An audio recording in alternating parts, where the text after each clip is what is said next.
Soy Mercedes Suárez, me he dedicado casi siempre a dar clase, matemática, y ahora te propongo escuchar un cuento de mi autoría.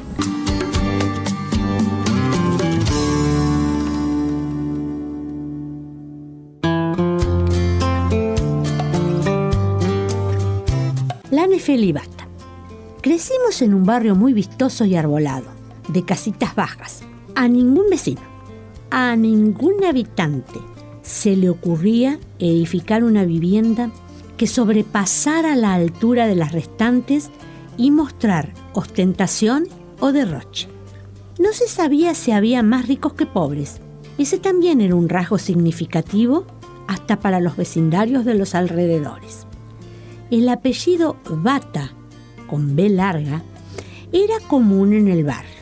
Decían que no eran familiares entre sí. Nadie lo podía demostrar ni refutar. También había algunos Bata con B corta, pero podía deberse a un error ortográfico al inscribirlos. Pero estos no entraban en la discusión. Es cierto que hay muchos apellidos comunes, como García o Pérez, pero no están relacionados por parentesco, y se aceptaba la cuestión inherente a los Batas con ese mismo razonamiento. Mi hermano y yo sufríamos cargadas. Hola, Bata, Das. ¿Cómo anda la Bata, Clana? ¿Qué se cuenta, Bata, Tat? Vamos, Bata, John. Y varias otras combinaciones graciosas. Nos consolábamos, pues en nuestra cuadra vivía Mercedes Loureiro de Lima y le decían Mercedes Sosa. Sin embargo, nuestro padre era respetado y apreciado en el barrio. Había nacido allí y era el hijo mayor de Nicanor Bata, un artesano de los embutidos y el creador de la Nefelibata. Además, Higinio, mi padre, tenía experticia en curar, madurar y conservar bondiolas y jamones. También nacidos en el barrio estaban los García, en este caso hermanos. Eran dueños de la panadería y de la carnicería, ambas cercanas a nuestra casa. Severino García era un maestro de las tortas negras. Venían de otros barrios a comprarlas. Esteban, el carnicero, era muy amigo de papá. Habían hecho juntos la escuela primaria.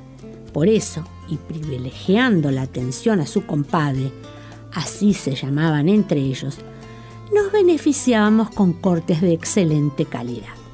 Es en relación con esto que surge el secreto familiar y vecinal mejor guardado.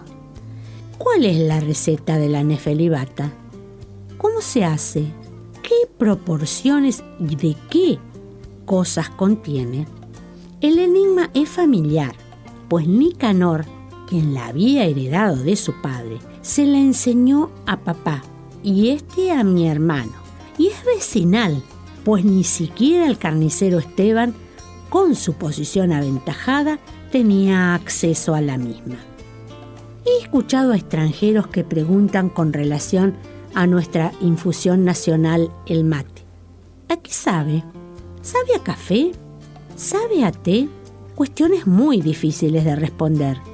Respecto de la Nefelibata, tiene la ventaja de ser un cuasi embutido, muy rico y más tentador para ser probado que un mate.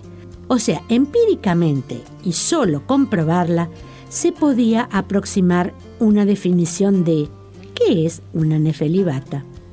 En matemática suele usarse un método de demostración llamado por reducción al absurdo. Muy sintéticamente, decir que algo es y lograr probar que no es eso, o sea, que se produzca una contradicción. Este tipo de demostraciones se realizan mediante proposiciones, es decir, frases, de las cuales se pueda conocer su valor de verdad, o sea, si son verdaderas o falsas. Por ejemplo, ¿qué hora es? No es una proposición. ¿Llueve? Sí lo es. Se pueden vincular las proposiciones mediante operadores. llamados operadores lógicos. Una de ellas es la implicación, que se usa para decir tal cosa implica tal otra, que en lenguaje usual se dice entonces. Tal cosa, entonces tal otra. No deseo ser reduccionista, pero estoy simplificando para que se pueda entender, ya que lo usaré para deducir qué es una nefelibata. Dado que conocemos su aspecto y forma, podría compararse con, entre otros, algunos embutidos, a saber, salame, salamín, longaniza, salchicha, chorizo, butifarra, mortadela, morcilla. Mediante ejemplos comenzaré este proceso, con ese tipo de razonamiento al que aludía.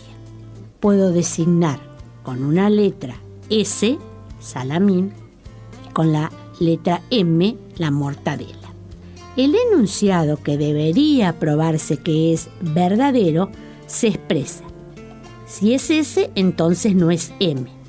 O sea, si es salamín, entonces no es mortadela. Usar el método de reducción al absurdo significa negar lo que está después del entonces. En lógica, si niego 2 veces, afirmo. Luego, no es mortadela, la proposición es mortadela, sería la correspondiente. El enunciado entonces ahora, usando, repito, la lógica proposicional, sería: si es mortadela, entonces no es salamín, que configura lo que se llama la proposición contrarrecíproca de la original y también es verdadera. Vale consignar que, si es salame, entonces no es mortadela, es verdadera, pero su proposición recíproca puede o no ser verdadera, porque que no sea mortadela no implica que sea salamín. O sea, no se puede decir que no mortadela, entonces salamín. Eso puede ser verdadera o falsa, ya que si no es mortadela, puede ser salchicha, puede ser cualquiera de los otros embutidos que habíamos dicho. Quedan dudas. En cambio, en el caso estudiado, la contrarrecíproca de una proposición verdadera es siempre verdadera. Este proceso, tomando de a pares los embutidos, podría extenderse de varias maneras, tomándolos de a pares a los embutidos. La forma de considerar dichos pares se respalda en el cálculo combinatorio. El cálculo combinatorio saltó a la fama en el contexto de los pronósticos de fútbol conocidos como PRODE. Todos querían ganarlo. Fue creado en 1971. Cabe distinguir que hay varias fórmulas para efectuar los cálculos antes dichos. Combinaciones, permutaciones, variaciones, conforme importe no el orden en que se seleccionan los elementos y si ellos se repiten o no. En el caso del PRODE eran 3 las posibilidades: local, empate y visitante. La tarjeta tenía 13 filas y podían repetirse. A modo de ejemplo, los resultados de los 3 partidos podían ser todos empate o todos local. Eso significa que podían repetirse. Es decir, la tarjeta del PRODE con los 13 partidos involucrados podía confeccionarse de 1.594.323 formas distintas. Resultado que se obtiene de usar la fórmula de variaciones con repetición, porque en este caso importa el orden en que se seleccionan los resultados de los partidos, pero pueden ser reiterados. O sea, ese 1.000.000 y pico sale de hacer 3, que son los posibles resultados, elevado a la 13, número de partidos en disputa. O sea, es 3 y el exponente 13 da ese número.